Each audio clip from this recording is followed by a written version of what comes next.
আপনারা সবাই ইতিমধ্যে অবগত আছেন যে সংযুক্ত আরব আমিরাতে সেপ্টেম্বরের ১ তারিখ থেকে ২ মাসের জন্য সাধারণ ক্ষমা ঘোষণা দিয়েছে সংযুক্ত আরব আমিরাত সরকার। ইতিমধ্যে একটা ভিডিও আমি আপনাদেরকে দিয়ে দিয়েছি।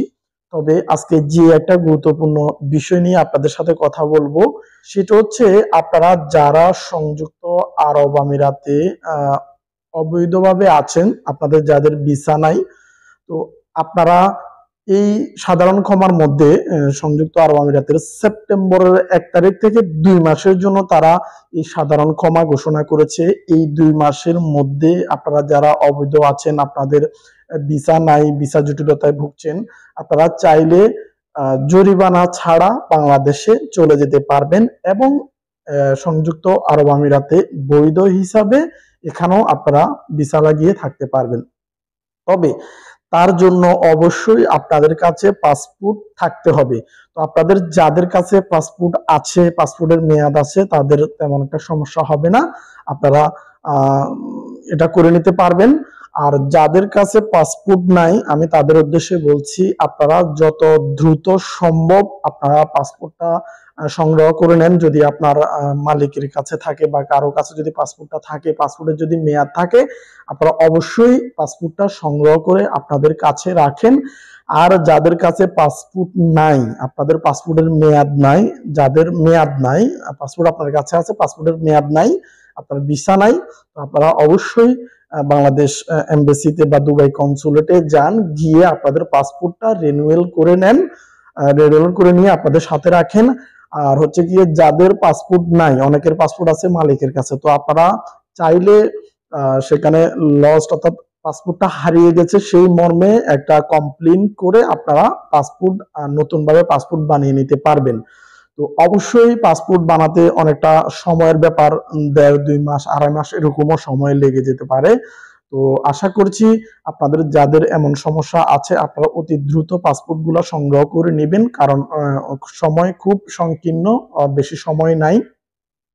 সেপ্টেম্বরের ১ তারিখ থেকে কিন্তু এই ক্যাম্পেইনটা চালু করবে আমিরাত সরকার, এবং কোথায় কিভাবে করবে সেটা তারা সম্পূর্ণ বিস্তারিত আরো ভালোভাবে ডিটেলসে জানিয়ে দিবে। তো আমিও চেষ্টা করব সেই বিষয়ে ভিডিওর মাধ্যমে আপনাদেরকে জানিয়ে দেওয়ার জন্য। তবে এর আগে কোনো এজেন্সি বা কোনো ব্যক্তির সাথে আপনারা টাকা পয়সার লেনদেনে জড়াবেন না। অনেকে বলবে যে আমি সম্পূর্ণ প্রসেস করে দিব, এটা করে দিব, সেটা করে দিব, আমাকে এত টাকা দাও।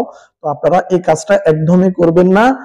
আমিরাত সরকার কোথায় কি করবে, কোথায় থেকে এটা পরিচালনা করবে, কোথায় গেলে আপনি এই সুযোগ নিতে পারবেন, সেটা তারা বিস্তারিত আরো আপডেট জানাবে। তো অবশ্যই আমি আপনাদেরকে জানিয়ে দিব। তবে এখন যেটা করতে হবে আপনাদেরকে, এখন খুবই গুরুত্বপূর্ণ বিষয় হচ্ছে, আপনারা নিজের কাছে নিজের পাসপোর্টটি, মেয়াদ থাকা পাসপোর্ট ৬ মাসের উপরে মেয়াদ থাকতে হবে, সেই পাসপোর্টটা আপনারা সংগ্রহ করে রাখেন। যাদের রিনিউয়াল নাই তারা রিনিউয়াল করে নেন। যাদের পাসপোর্ট হারিয়ে গেছে বা মালিকের কাছে আছে, আনতে পারেন নাই, তারা হারিয়ে যাওয়া পাসপোর্ট হারিয়ে গেছে এই মর্মেটা কমপ্লেইন করে নতুন পাসপোর্টের জন্য আবেদন করেন। এমবাসি থেকে বা দুবাই কনসুলেট থেকে আপনাদেরকে সেই সেবাটি করে দিবে, কারণ এই সুযোগ বারবার আসে না। আপনারা আশা করছি এই সুযোগটা লুফে নেবেন, এবং এখানে বৈধ হওয়ারও সুযোগ তারা করে দিয়েছে সম্পূর্ণ জরিমানা ছাড়া। এই ছিল একটা আপডেট, আশা করছি আপনারা বুঝতে পেরেছেন। আর যদি আপনাদের কোনো প্রশ্ন থাকে, আপনারা অবশ্যই কমেন্টের মাধ্যমে আমাকে জানাবেন, আমি চেষ্টা করব আপনাদের সেই সকল কমেন্টের উত্তর দেওয়ার জন্য। আর পরবর্তী আপডেট, সংযুক্ত আরব আমিরাতের ওনারা যেহেতু সাধারণ ক্ষমা দিয়েছে, ওনারা কিছু জায়গাতে ক্যাম্পেইন বসাবে, সেখানে হয়তোবা তারা এই সেবাটি দিবে। তো কোথায় কি হবে বা কিভাবে কি করবে সেই বিষয়ে তারা যখন বিস্তারিত জানাবে, আমি আপনাদেরকে সেই আপডেটটাও দিয়ে দিব। তার জন্য আমাদের চ্যানেলটিকে, আমাদের ফেসবুক পেজটাকে ফলো দিয়ে আমাদের সাথে থাকেন। দেখা হবে পরবর্তী আরেকটি ভিডিওতে। সবাই ভালো থাকবেন, সুস্থ থাকবেন।